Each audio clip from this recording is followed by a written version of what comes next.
The Momofuku Milk Bar cookbook is the second cookbook to come out of David Chang's Momofuku media empire. Momofuku Milk Bar was created by Christina Tosi. She had previously worked at David Chang's Momofuku restaurant, making dessert, then transitioned into her own brick and mortar shop. It's crazy because she was hired to create the Momofuku health safety plan and get everything squared away for the New York City Department of Health, but David Chang was so impressed by her leadership, she was eventually just asked to join the Momofuku team permanently, and then she would keep bringing in desserts at night, and David Chang was so impressed by this that one day he just asked her to make a dessert for the menu. From her humble beginnings, she has now about 16 shops across the United States and multiple specials on Netflix. Christina Tosi has a very bubbly personality. She reminds me of like an old-timey grandma who just wants to bake for her grandkid. She has a great Americana twist to all her recipes. And lots of her recipes just kind of remind me of like 70s throwbacks with her cakes and confetti cookies and confetti cakes. It's really interesting. This book starts off with how Christina got into baking as a little kid and kind of how she transitioned to being a chef. She was actually an electrical engineer at first, but then decided to go into baking school. She used to just bake at home and bring her creations to restaurants for fun, and this just impressed everyone so much that they just put her in charge of pastries. Reading this cookbook for the first time really helped me with my baking techniques because she has a big list of techniques she goes over that are really crucial to how to bake great cookies or great cake. One example of a good technique is how she recommends whipping the butter with sugar on high speed before you even add the flour. Then once it's fluffy, you add the flour and mix it for just a little bit. This really gives the cookies a crispiness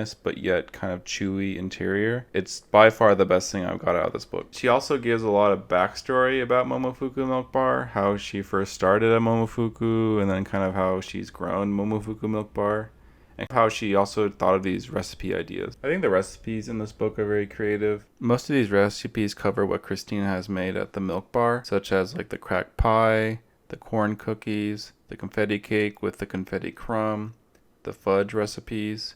She does a lot of things with fruit, corn powder, which corn powder is basically just freeze-dried corn. It's been blended into a very fine powder. I think the recipes that shine here the most are the cookie recipes because they're pretty simple and they're all really delicious. I constantly make the corn cookie recipe all the time. I think a problem with this book that also the Momofuku book faces is recipes can get a little too complicated where the kind of references other recipes that she makes, or she has very ambitious recipes like the birthday cake. I think is a little bit too much. I mean, it's one of those things that I think you would make once and then might not try again because it's a lot of work. But I like the cookie recipes a lot. They're all very delicious and very simple. She has bagel recipes, which I don't think is the best section of this book. I think the sweet pastries are the better part of the book. I've also made the cracked pie recipe, which I think is a highlight recipe of this book. It does have about 4 recipes as part of the one recipe, but it's not that complicated, and I really enjoyed making it.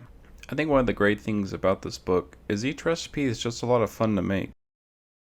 For example, the simplest is a corn cookie recipe, but just making the corn powder and just putting it together is just so much fun. I think each recipe is just a blast to put together, even though they kind of seem complicated. This book has become my go-to dessert making book because it has a traditional sense of Americana desserts and then also a progressive push on new ideas and modern techniques that are used in these recipes. So I really like this book. To me, it's very creative. It takes very simple and classic recipes and kind of builds upon them. Some of them remain simple, but most of them do remain complicated, but the end result is always really delicious. I definitely recommend reading it. She's got great stories. I really like her personality. One thing I was surprised about the most is Christina is so thin, yet she's constantly eating desserts and making desserts, and her life is around desserts. So it's so surprising to me, but good for her. This is a great cookbook to own at home. There are some great tips in here. There's some very unique recipes. And most of the recipes are just really fun to try. And that's why I'm giving this book an 8 out of 10.